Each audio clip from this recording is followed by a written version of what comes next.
Assalamualaikum warahmatullahi wabarakatuh. Alhamdulillah. Alhamdulillahilladzi hamdan katsiran thayyiban mubarakan fi kama yuhibbu rabbuna wa yarda. Asyhadu an la ilaha illallah wahdahu la syarikalah wa asyhadu anna Muhammadan abduhu wa rasuluh alladzi la nabiyya ba'da. Allahumma shalli wa sallim wa barik ala Muhammadin wa ala alihi wa ashabihi wa man tabi'ahum bi ihsanin ila yaumiddin. Fa ya ibadallah usikum wa nafsi bitaqwallah faqad fazal muttaqun. Qala ta'ala bi kitabil karim, a'udzu billahi samii'il alim minas syaitonir rajim. Ya ayyuhalladzina amanu taqullaha haqqa tuqatih wa la tamutunna illa wa antum muslimun. Alhamdulillah, senantiasa kita bersyukur kepada Allah Subhanahu wa taala yang memberikan berbagai macam limpahan rahmat, nikmat, hidayah serta taufiknya kepada kita sekalian, sehingga kita diberikan kemampuan oleh Allah untuk mempunyai furqanan. Furqanan itu pembeda. Jadi tidak semua orang itu punya furqanan, Pak. Contoh misalnya kita lagi nongkrong, cangkruan, lalu kemudian terdengar suara azan, terus kemudian kita tidak mendatangi azan itu, alasannya segampang kok, kan iso sholat waktu nisik suwe kok, seenak lagi asik cangkruan. Nah itu belum punya furqanan.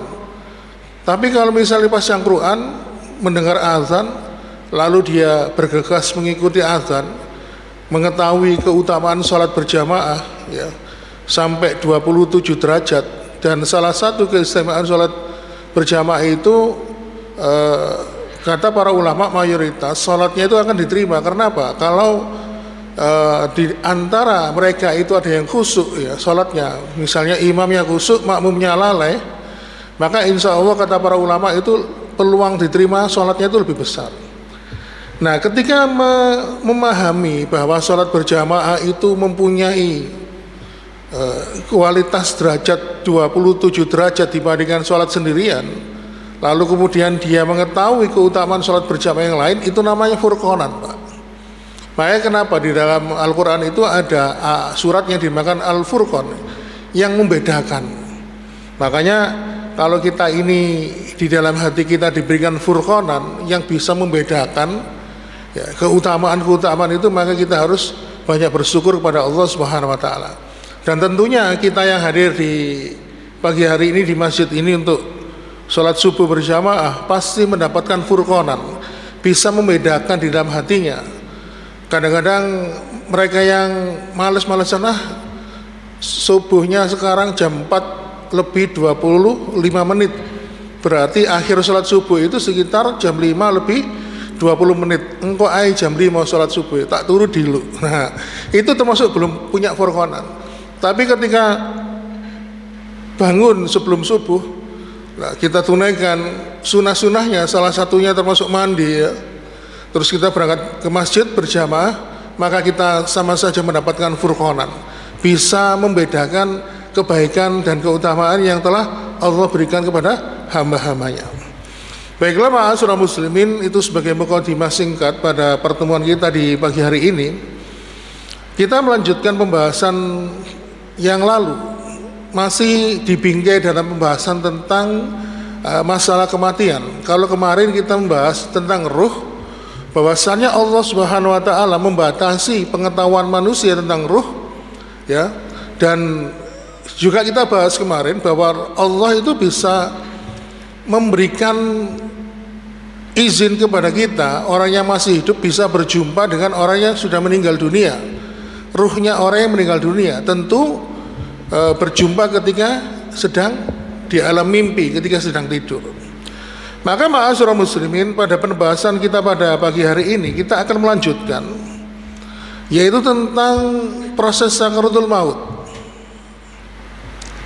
Cuma yang kita soroti permasalahannya adalah ketika beberapa orang mendapatkan sakaratul maut itu banyak mengalami kondisi yang berbeda. Bahkan sering kita melihat ketika ada orang yang non muslim, mereka ini tidak merasakan penderitaan atau sakitnya sakaratul maut. Nah, tentunya hal ini sudah pernah disampaikan oleh Rasulullah SAW dalam sebuah riwayat dari Al-A'mas. Rasul mengatakan, inna nafsal mu'mini takhruju ros'an wa inna nafsal kafir tusalu kama tusali nafsul hima wa innal mu'min la ya'malul khati'ah fayusaddad alaihi indal maut liyukafiru biha anhu wa innal kafira la ya'malul hasana fayusa alaihi indal maut liyuza biha. Jadi hadis ini menurut para ulama hadis dianggap sebagai hadis yang dhaif. Tetapi para ulama yang lain menganggap hadis ini derajatnya hasan. Karena apa? Dari sisi matan, isi hadisnya itu tidak bertentangan dengan hadis-hadis yang sahih. Maka mari kita dalami hadis ini. Rasul mengatakan, sesungguhnya orang mukmin kalau mereka meninggal dunia keluarnya seperti keringat. Jadi menurut para ulama, kalau keluarnya itu seperti keringat, maka prosesnya itu adalah mudah. Sebagaimana kalau keringat itu keluar dari tubuh kita. Nah, proses beratnya hanya ketika nazak hingga sakaratul maut. Tetapi ketika ruh itu tercabut, maka prosesnya seperti keringat, seperti yang digambarkan oleh Rasulullah SAW. Ma'asyiral muslimin, kita lanjutkan ya. Adapun orang kafir, maka sesungguhnya ketika mereka meninggal dunia, ketika keluar ruhnya seperti keledai yang dihunus dengan pedang. Lalu Rasul mengatakan, wa innal mu'min la ya'malul khati'a fayusaddad alaihi indal maut.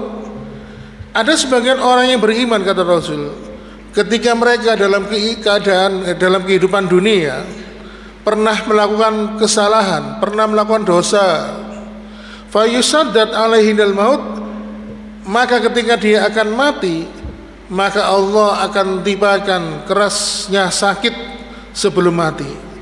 Untuk apa? Liyukafiru, untuk menghapuskan dosa dan kesalahannya ketika dalam kehidupan dunia. Jadi kalau kita nanti menjumpai ada orang mukmin terus kok sebelum meninggal itu kok sakit keras ya, maka di sini yang dinamakan dengan kata Rasul liyukafiru, bahwasannya sakitnya ini menjelang kematiannya itu bertujuan untuk menghapuskan kesalahan-kesalahannya yang dulu pernah dilakukan. Ma'asyiral muslimin,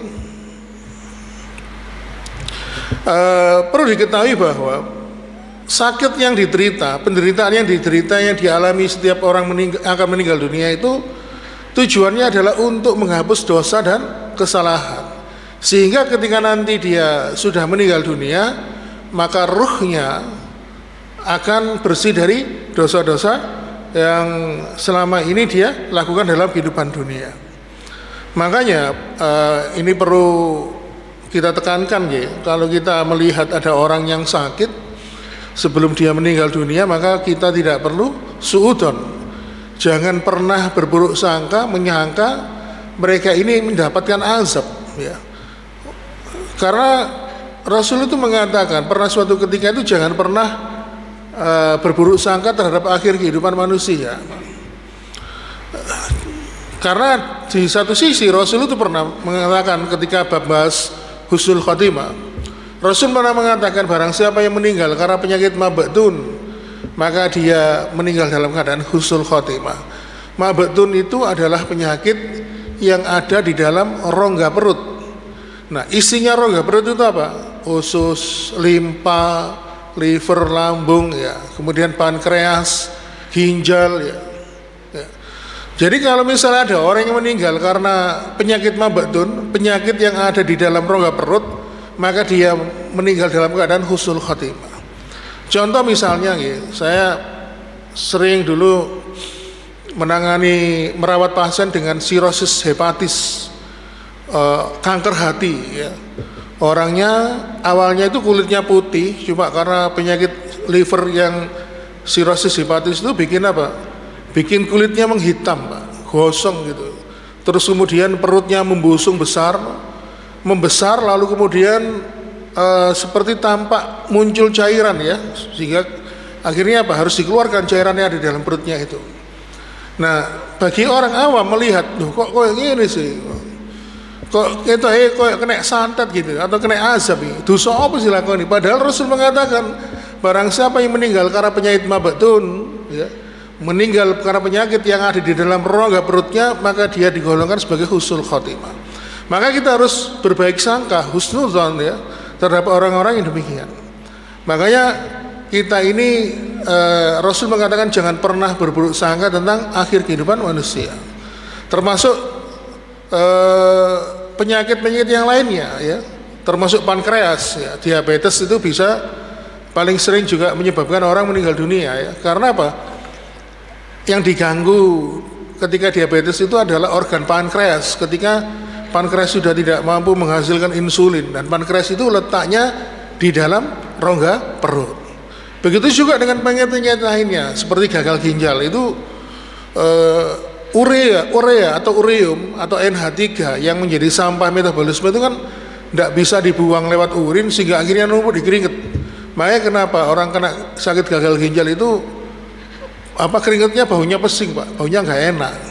Nah, kadang-kadang itu sering kita jumpai setelah meninggal dunia, mungkin 1 atau 2 jam setelah itu semakin menyengat baunya, Pak. Kadang-kadang orang itu nggak ngerti ini kena kok ngene yang gak enak gitu.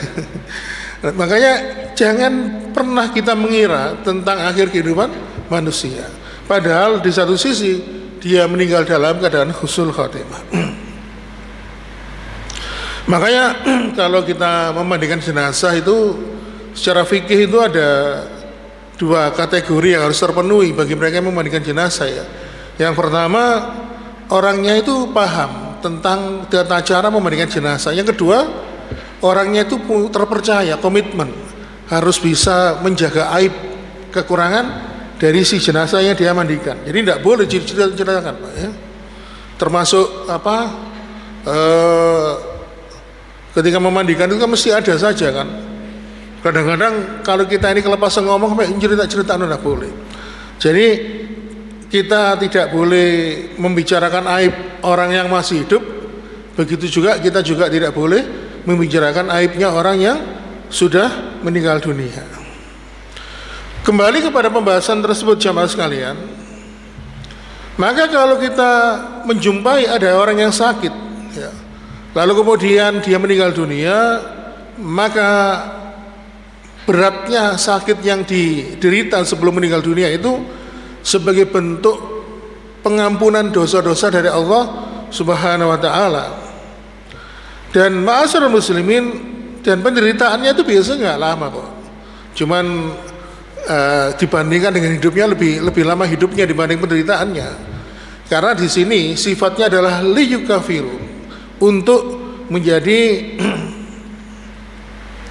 penebus dosa. Makanya ini salah satu bentuk rahmatnya Allah. Kalau kita ini menjadi hamba Allah itu banyak sekali pengampunan dari dosa. Kalau kita ini jalan lalu kemudian kaki kita ini tertusuk duri, maka Allah pun dengan tertusuknya duri di jari kaki kita itu menjadi penyebab menggugurnya dosa, Pak. Kalau kita ini bekerja seharian lalu kita lelah dan letih, maka lelah dan letih itu bisa menjadi penggugur dosa. Kemudian kalau kita ini kena bersedih ya terhadap suatu perkara, kita bersedih, gundah gulana, hati kita sumpek, maka itu juga sebagai bentuk pengampunan dosa dari Allah Subhanahu wa taala. Makanya Nabi pernah mengatakan, "Ma yusibul mu'min min nasabin wala wasabin wala hammin wala hasnin wala ghamnin hatta sauqati yusaquha illa kafarallah biha min khotoyahu."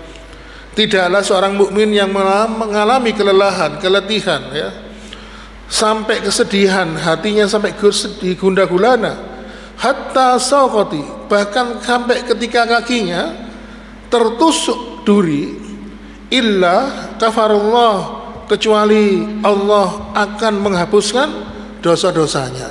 Hadis ini sahih diriwayatkan oleh Imam Bukhari dan Muslim.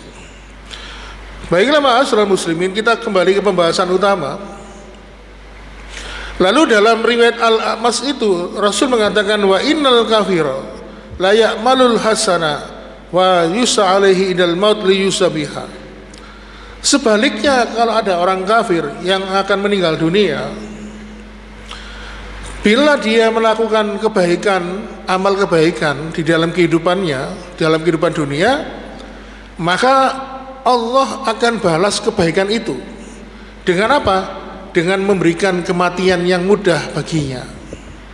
Tetapi ketika nanti di akhirat, maka orang-orang kafir itu akan dimintai pertanggungjawaban. Kenapa kok kamu kafir? Fayusa alaihi dal maut liyusabiha. Jadi orang yang meninggal dalam keadaan kafir itu dan dia dalam kehidupan dunia itu kok berbuat kebaikan, maka kebaikannya itu dibalas oleh Allah dengan cara apa? Memberikan kematian yang mudah. Makanya kenapa dulu sering atau mungkin kita sering menjumpai ada kisah, ada orang yang non muslim kafir meninggalnya itu enak, di sawang kok enak, tenang gitu ya, tidak ada apa-apa, pokoknya meninggalkan kesan yang baik.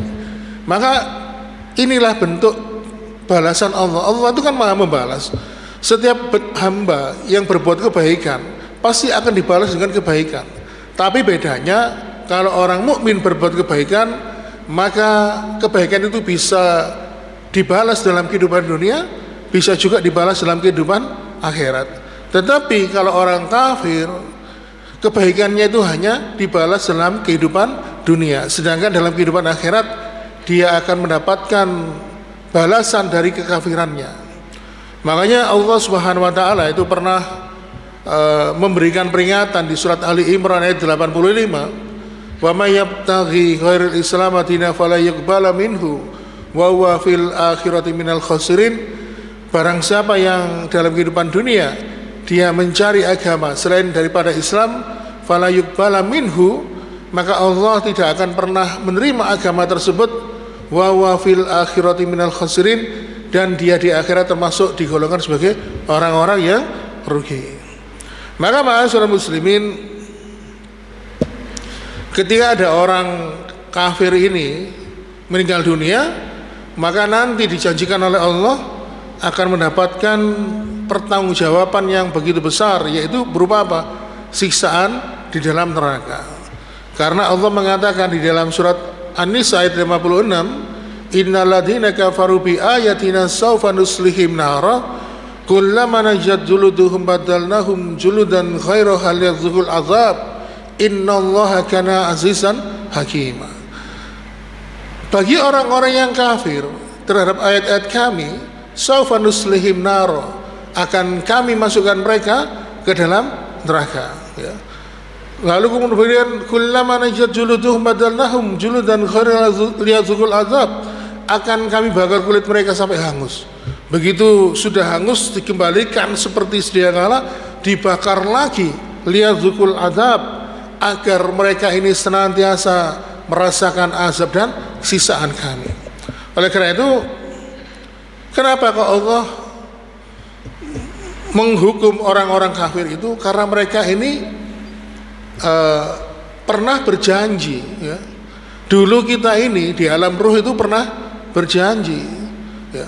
Kalau ada orang kafir dalam kehidupan dunia mati sampai dalam kekafiran, maka dia itu sama saja tidak menepati janjinya kepada Allah.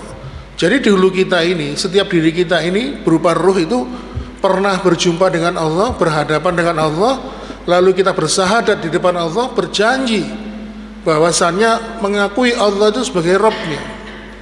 Makanya di dalam surat Al-A'raf ayat 172 disebutkan, wa id akhadha rabbuka min bani adam min duhurihim dzurriyyatahum wa ashhadahum ala anfusihim alastu birabbikum qalu bala shahidna an taqulu yaumal qiyamati inna kunna an hadza ghafilin.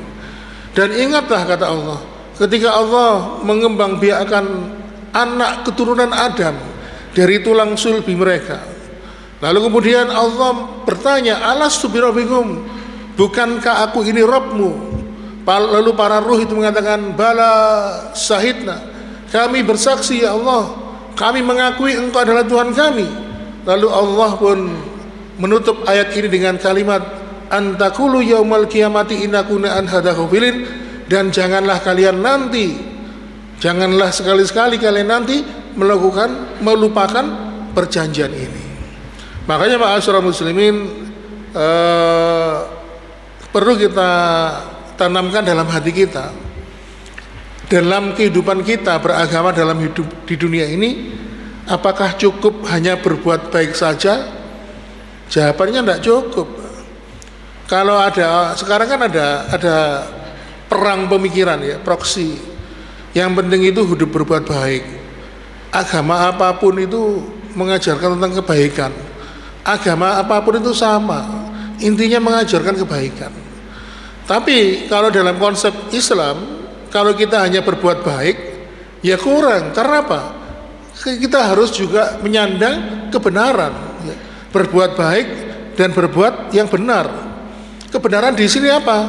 Mengikuti Allah sebagai Rabb dan mengikuti Rasulullah Muhammad SAW sebagai utusan Allah. Jadi kalau misalnya kita tidak mengakui itu, maka sama saja dari sisi ketauhidan, tidak ada kebenaran yang kita sandang, kita hanya mengandalkan perbuatan baik, maka sama saja itu akan dinilai oleh Allah sebagai sesuatu yang tertolak, ya. Jadi perlu diketahui ma'asyiral muslimin, jadi kalau nanti ada orang yang berbuat baik tapi dia kok kafir, maka Allah itu memberikan perumpamaan amal mereka itu seperti tanah yang kering atau pasir yang kering. Dan kemudian perumpamaan yang kedua adalah mereka diibaratkan seperti fata morgana.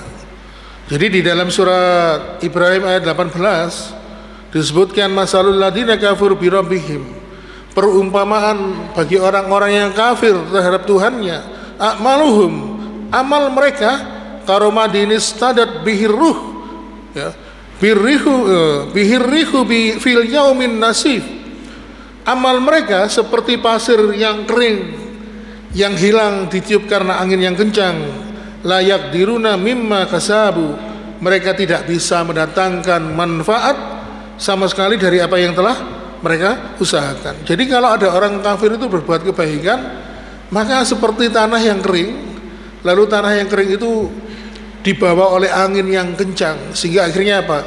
Tidak berbekas. Kemudian amalnya orang-orang kafir itu seperti fata morgana. Waladina kafaru a'maluhum kasarabim biqiyati yasabuhu dhann anu ma'a. Surat An-Nur ayat 39. Dan orang-orang kafir perbuatan mereka itu seperti fata morgana, seperti di tanah yang datar yang disangka air oleh orang mereka yang kehausan. Jadi kalau misalnya di siang hari kita berkendara di jalan tol, Pak, kalau kita melihat kejauhan itu kan seperti ada fata morgana, ya, seperti ada air gitu. Tapi kalau kita datangi tidak ada, Pak. Makanya di ayat berikutnya disebutkan hatta idza ahum lam yadihu syai'a, tetapi ketika didatangi tidak ada apa-apa sehingga fata morgana. Maka amalan orang kafir itu kalau kebaikan, walaupun kebaikan itu bermanfaat untuk orang lain, maka semuanya tertolak kalau dia tidak menyandang kebenaran. Kebenaran di sini adalah yaitu beriman kepada Allah dan beriman kepada Rasul Muhammad sallallahu alaihi wasallam. Oleh karena itu ma'asyiral muslimin, kembali pada pembahasan di atas adalah, maka kalau kita ini nanti insya Allah misalnya meninggal dunia, maka apabila kita mendapatkan penderitaan berupa sakit, maka anggaplah itu sebagai bentuk kafarah, penghampuran dosa, penghapusan dosa dari Allah Subhanahu wa taala.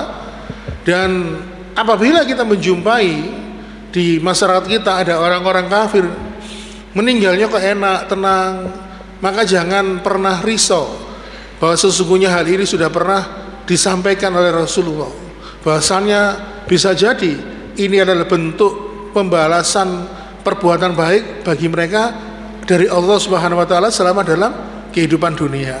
Kebaikan orang kafir itu hanya dibalas di dunia, dan di akhirat dia mendapatkan siksa karena kekafirannya.